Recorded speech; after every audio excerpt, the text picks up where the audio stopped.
Hi there, Sanmunani Molweni. Welcome to Face Channel. For you here, please subscribe before the end of the video. If returning, thank you for love and support. I appreciate Suizan is a symbol. Nalena ayikho serious guys. Umacele. How guys, nibonile scripts samacele sifaka ku dustbin wadansa umqomo wadelete umkabhuti. Kwi-mentorship program laphana akushiwo ukuthi awukhala ku-TV ukhalile. Mina kaze ngicela ukukhuluma nani siyaxoxa nje ngey'ngane. Ngicela ukuthi ama-lessons siwaqale ngesinye isikhathi kulokhu nje siyayixoxela siyayihlebela ngabo ngalento abayenze ku-last episode. Sesisebenzile umacele noma-K elekelela laphayana bayabhala i-script, ama-tips bayabeka kwi-list. Wavele walifonqa iphepha. Ngoba phela wena mawuthi konke kuhamba kahle woniwe yini umoya wakho usuzokhuluma ukhomba phezulu sekuqebuka secishe kudabuka ingubo lana nezikhwama isaqoqeka izikhwama zakhe lezi abaphethe kwama-gifts asayibona izikhwama usekhuluma yedwa umpumelelo uthule nje yabo. Hey mina ngizocela ukuthi nibuyele kuleya episode nibuka umpumelo ngoba ehleli laphaya enhlizweni yakhe kuthi coso lolo ngoba baliso uyena. Isizathu-ke sokuthi umpumelelo bengamshayi yilawa amandla ade ngimchazelayo ngawo. Umkabhuti sibalekile isiZulu. Phela manje ngithi isiZulu uyasifunda ukuze angene kahle athi fit in eMzumbe. Sesiphumile-ke isiZulu manje sesevele ubuyena ngoba manje usediniwe and manje uvuyo khona into ayiblokhayo. Uvuya ngithi benoviki njengoba sebekhona badla ama-hour akhe. Nike nibone lapha kwishow yabadala sethi uma ngabe nomacele ethi mina nginaso isikhathi sokuba ngimbhede nasekhaya umbhedeke uvuyo notirelo manje sebeyakhombana sebefuna ukushayana. Uvuyo-ke uthi nje abazukuba nosuku obumnandi bazoxabana ngizobarabhisha kokugcina.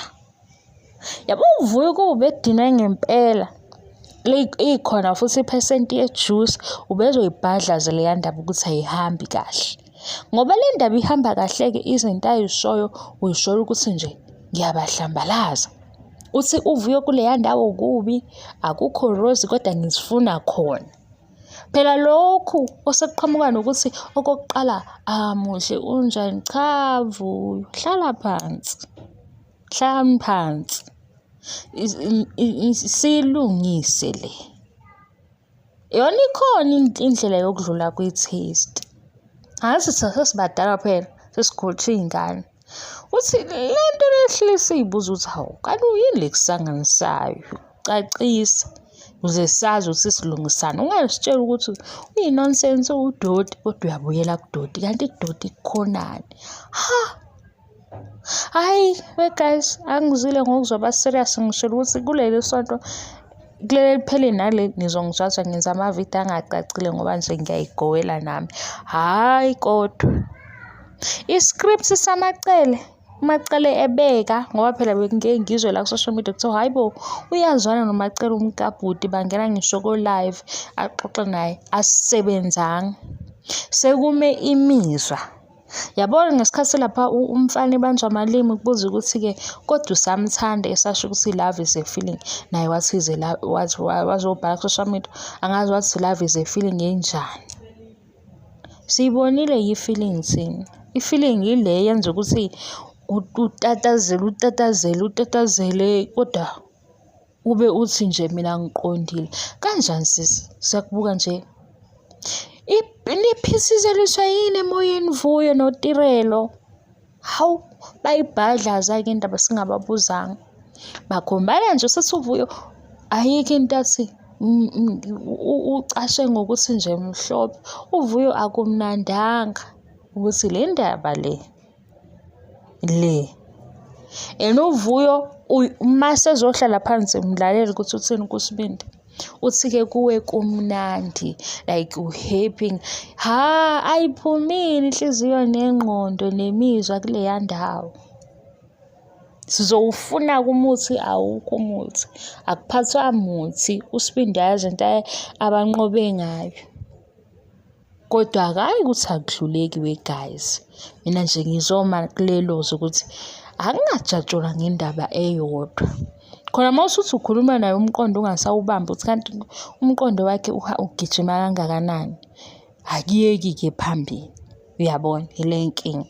Inkinga vele laba okuthiwa bakude endaweni ngapha ngokomqondo baye benze izinto ey'bheda kakhulu. Ngoba bezazi ukuthi ithalente bazohamba beliveza yonke indawo ukuthi ithalente leli elifihlekile unalo. Badikibele-ke laphayana kwa-mentorship. Hawu idikibele i-mentor ngoba phela akukho kwi-script ukuthi uzokhala. Uma ufike ngokuthi mina ngi-strong, mina ngiyazazi ukuthi ngimiphi, indaba yalaba ayikho, bazokhulumani futhi sebehlukene. Phinde kube wuwe futhi ozositshela ukuthi bazobuyelana. Yazi ukuthi ukuthathe laphi ukuthi bazobuyelana, ukuthathela kuma-pillow talks. Lapha kwi-pillow talk uzosho ukuthi ubani uyabheda kunjani. Wena mase uyibuza ukuthi pho akaphumi ngani emlonyeni wakho. Yabona ubudlelwane sebuqondile bodade. Sebuqondile sekume kahle. Mangabe kuthiwa wena khona umkhiphile noma ngabe kuthiwa-ke umthole divorce uya-separate. Igama lalo ongasekho mhla selinciphile emlonyeni akusekho. Mayehlale ungena ngalokho ngoba uyabona ukuthi wena ujabuliswa yile ndaba. Manje lapha kuma-pillow talk igama laVuyo shuthi alipheli. Yena-ke uyayikhohlisa kodwa uyayikhumbuza ngoba phela ukuthi-ke usafunani lana kwasha kwacima ekugcineni mase ema ngokuthi-ke mawukuthi uyayilungisa-ke indaba yakhe noVuyo ngoba angazi ukuthi uzoyilungisa nini.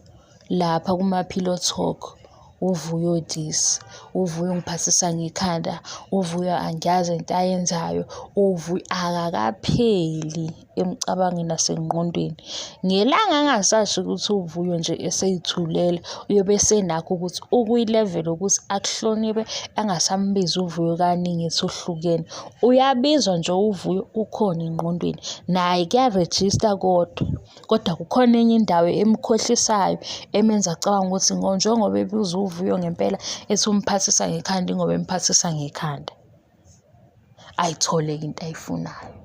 Ngoba kuwutsotsi lokhuyana. Ngibambile kule episode sibuya kuthi le ngane liwutsotsi yazi. Niyazi ukuthi uhleba kanjani? KuVicky uhleba ngoTerelo ngoba uyazi ukuthi uVicky angithi isikimu saVuyo yena shuthi akazwisani noTerelo. Ungena kuVicky ungena ngoTerelo. KuTerelo ngoba yena uwazi ukuthi mina-ke ngifike kwezakala kwaphuma uVuyo, umngena ngoVuyo umjabulisa ngalokho kodwa manje awucalculate dade. I-ex ekuzobizwa ka-100 ngosuku wena ubona ukuthi yini eyenza ukuthi ehlale emlonyeni wakhe.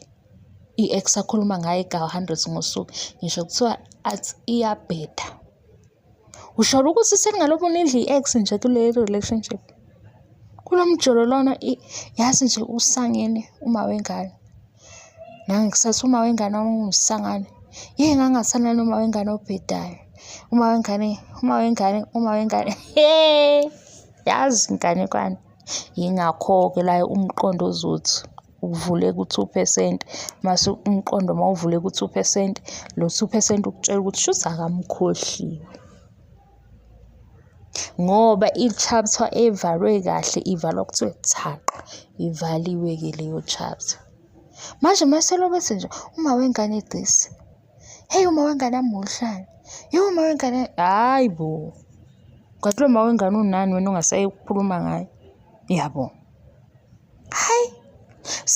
Usifonqozile i-script samacele nomakhumalo wasifaka emgqomeni wakhala. Manje mayisekhala noVuyo-ke naye seyitholile into eyifunayo ngoba uzosho uVuyo mayisebuka naye uzosho ukuthi kodwa naye wakhala ku-TV. Sengabala ku-agenda ebaleke konke lokho ukuthi befuna ukwenza njani. Mina kodwa engingakusho angifuni ukuniqambela amanga, ngihlezi ngiqambela amanga. Kule episode yokugcina ngibona uVuyo noTirelo benezinto ey'fanayo. Kuwukuthi phela-ke seyiya nokuthi ukiphi i-fan base, kodwa ngibona into efanayo. Ngase ngiyibuza ukuthi-ke ngoba ugogo wey'ngane uthi ufuna ukuhlangana nabo, use-ready yini? Ngoba kwabona basadinga i-meeting encane nosondelene nabo, kulungiswe le ndaba.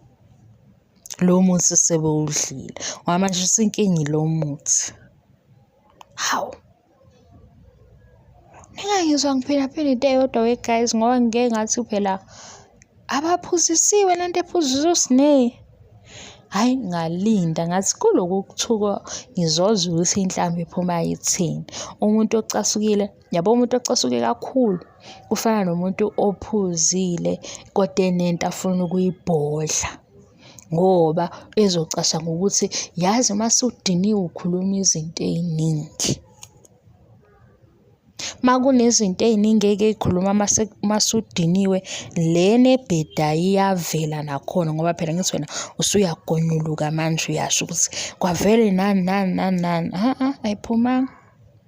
Sesisasho ukuthi lona nje uyabuka ngokusmayila ulobe ejikisa ikhandla, uyasho ukuthi cha. Bengangasho phela, bengangibiza ngayo yonke into, kodwa le ngiyayazi. Le ngane nangoku uVuyo sithi uhleli nje laphaya uyisilima ngoba uSibindi uyamhleba kuVicky nakuS'Ney.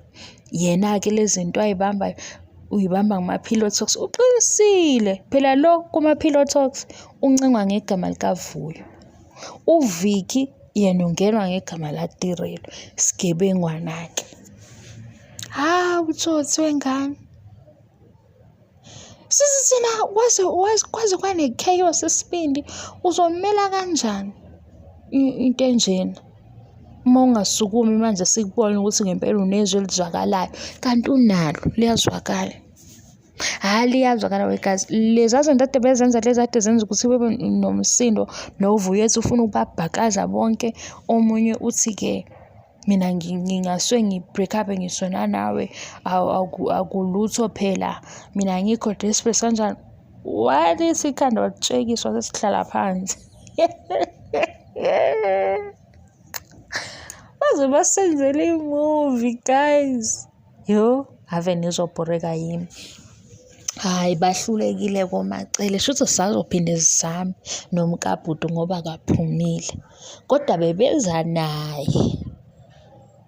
Kwasho ukuthi mase kufika kwezinye izinto kubaleka nesiZulu-ke manje. Ehena bakhe abasekho. Sekhuluma ngokuthi-ke ubona ukuthi uzolwela indoda. Hawu guys, ubehleli phansi ngoba bebelwa bobabili nale mjikisile. Kodwa-ke noVicky phakathi unendawo ayidlalile, ngoba kuyabonakala ukuthi uMpumelelo uyamlalela uVicky. UVicky phela lento ayitshela uMpumelelo okokuqala bekhuluma ifana ngqo namazwi kaMayini, kodwa uMpumelelo wayengafuni ukulalela uma wakhe ngoba edinwe ukuthi uzwa sengathi uyamthethisa. Mase kukhuluma uVicky unendawo kuyena ethobekayo, ngithi hayi bo, yazi ungididile naleyo phathi ukuthi uMpumelelo kwenzakalani ngaye. Inhlonipho usuyakwazi ukuhlonipha kwesinye isikhathi kwenzakalani, noma labo useyazi ukuthi hhayi ngiyayazi into yami nabo, kushuthi usenalokho. Hayi, ake ngivalele le video nawu umsindo. Thank you so much for loving, support. Ngibonga ngiqede. Bye.